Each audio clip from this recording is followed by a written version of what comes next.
അഭിനയം തകർത്തു. നല്ല സീനായിരുന്നു. രംഗം കൊഴുത്തു. Beautiful climax. നമുക്കിതൊന്ന് നിർത്തിക്കൂടെ?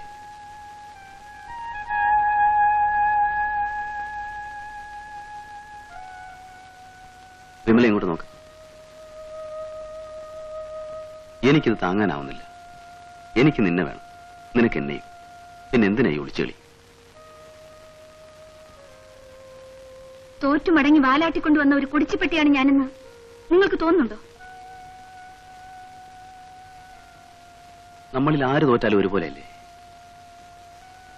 നീയില്ലാത്ത എത്രയോ രാത്രികളിൽ നിന്നെ ഓർത്ത് ഈ കിടക്കയിൽ കിടന്ന് ഞാൻ കരഞ്ഞിട്ടുണ്ട്. ഞാനവിടെ പൊട്ടിച്ചിരിച്ച് നടക്കായിരുന്നെന്നാണോ നിങ്ങളുടെ വിചാരം?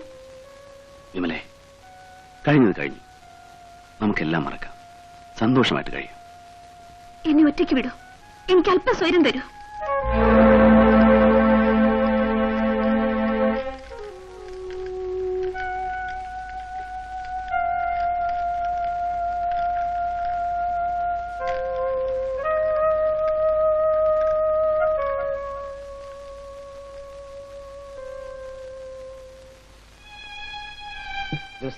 ശ്രീനിയുടെ ഗ്ലാസ്. ശ്രീനി സാറിന് നല്ല ഫോമിലാണല്ലോ. പണ്ടൊറ്റ പെഗായിരുന്നു കണക്ക്. എന്താ ശ്രീനി ഇത്?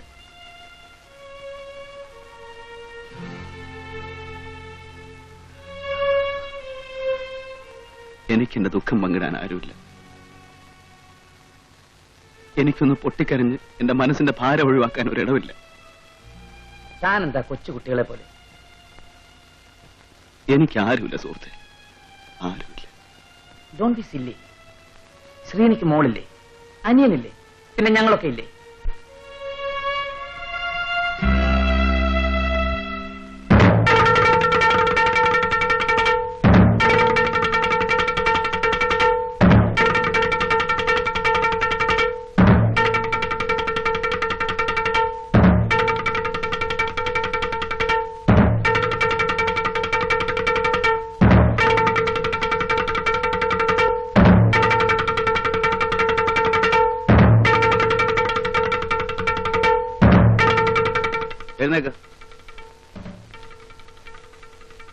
എഴുന്നേക്കാൻ ഓ, ആ മുറി പോയി കിടക്കും.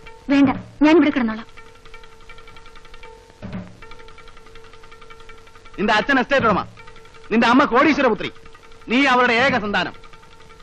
അതിന്റെ മുമ്പിൽ നിനക്ക് ഞാൻ വെറും ഒരു വാലാട്ടുന്ന പട്ടി മാത്രം. പക്ഷെ അത് ഈ വീട്ടിൽ നടക്കുമെന്ന് വിചാരിക്കണ്ട. ഞാനും വളർത്തു പറ്റിയൊന്നുമല്ല, മനുഷ്യ സ്ത്രീയാണ്. ഞാനും ഒരു മനുഷ്യനാണ്. സഹിക്കാവുന്നതിന് ഒരു പരിധിയുണ്ട്. വാ, നമുക്ക് ആ മുറി പോയി കിടക്കാം.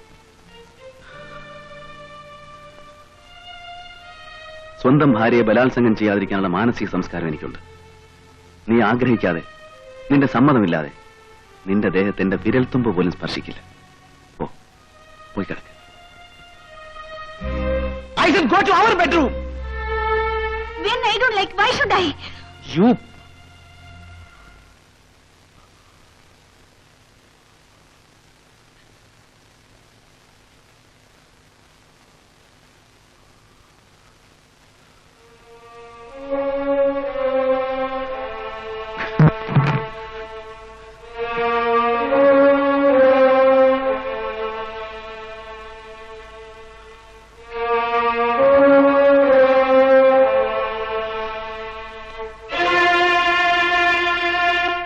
ഇന്നത്തെ ഭാവം കണ്ടിട്ട് എനിക്ക് വല്ലാതെ തോന്നുന്നു.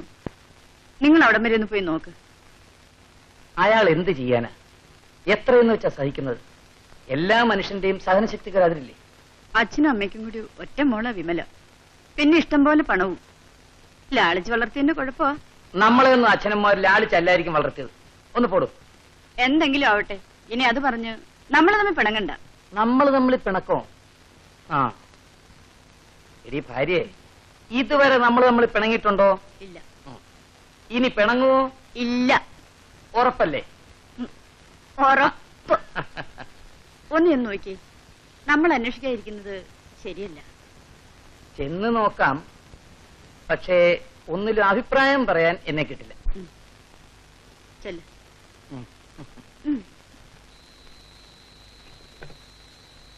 കുഞ്ഞൊന്ന് ചെല്ലി. ഒറ്റയ്ക്കാ ജീപ്പെടുത്ത് പോയത്. നല്ലപോലെ കുടിച്ചിട്ടുമുണ്ട്. എവിടെയെന്ന് വെച്ചാൽ ഞാൻ അന്വേഷിക്കുക. ഈ രാത്രി എവിടെ പോകാനാ?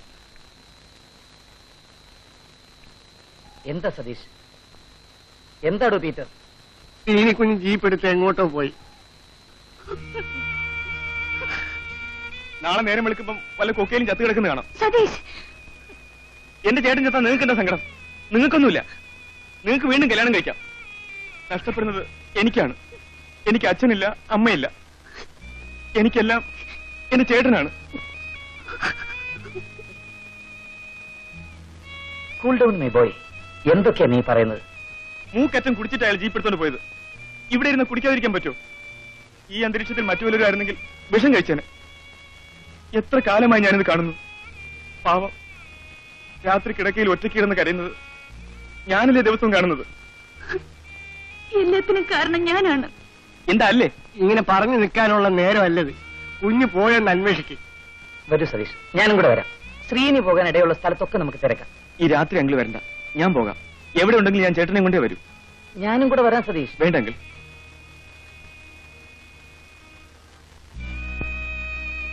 അങ്കിൾ,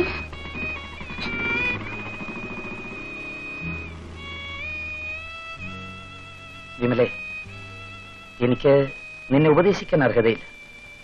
പക്ഷെ ഒരുപാട് ജീവിതവും ഒത്തിരി ലോകവും കണ്ട അനുഭവം വെച്ച് ഞാൻ പറയുന്നത്, സ്വന്തം വീട്ടിൽ സ്വർഗം പണിയേണ്ടത് സ്ത്രീയുടെ കൈകൊണ്ടാണ്. കുടുംബജീവിതത്തിന്റെ ശക്തിയും താളവും സ്ത്രീയാണ്.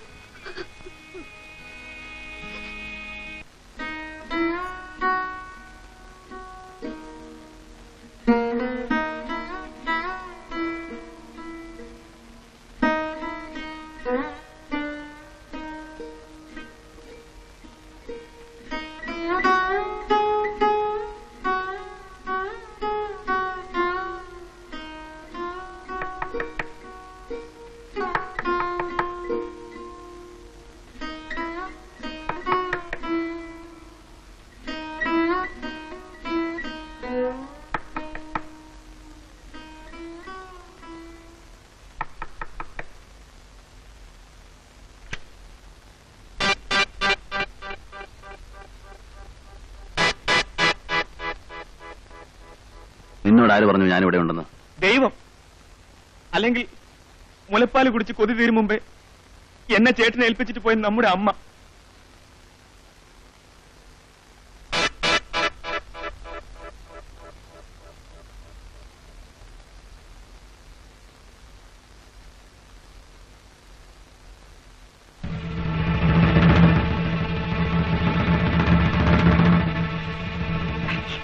സതീഷ്, ദുഃഖം മറക്കാനല്ലേ ചേട്ടൻ കുടിക്കുന്നത്?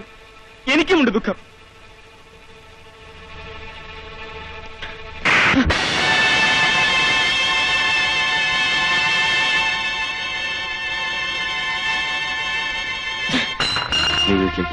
ആ വീട്ടിൽ എനിക്കാരിയിരിക്കുന്നു?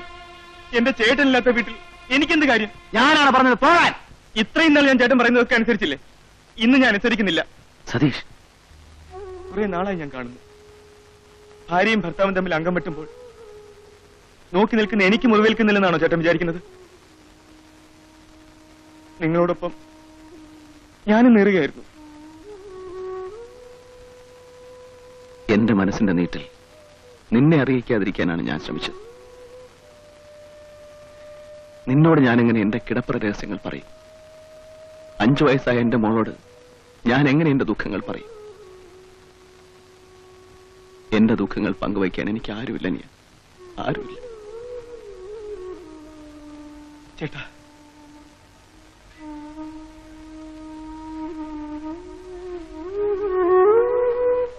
നമ്മുടെ അമ്മ എന്നെ ഏൽപ്പിച്ചിട്ട് പോയ നിന്നെയും ഒരു തെറ്റും ചെയ്യാത്ത എന്റെ സുജമോളെ ഓർത്തിട്ടാണ് ഞാൻ ഇന്നും ജീവിച്ചിരിക്കുന്നത്. വരൂ ചേട്ടാ, നമുക്ക് വീട്ടിലേക്ക് പോകാം. നീ പോയിക്കോ, ഞാൻ നാളെ വരാം. ചെല്ല്.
എനിക്കിനി ആരുമില്ല വിമൽ. ഞാനെന്ത് ചെയ്യട്ടാ?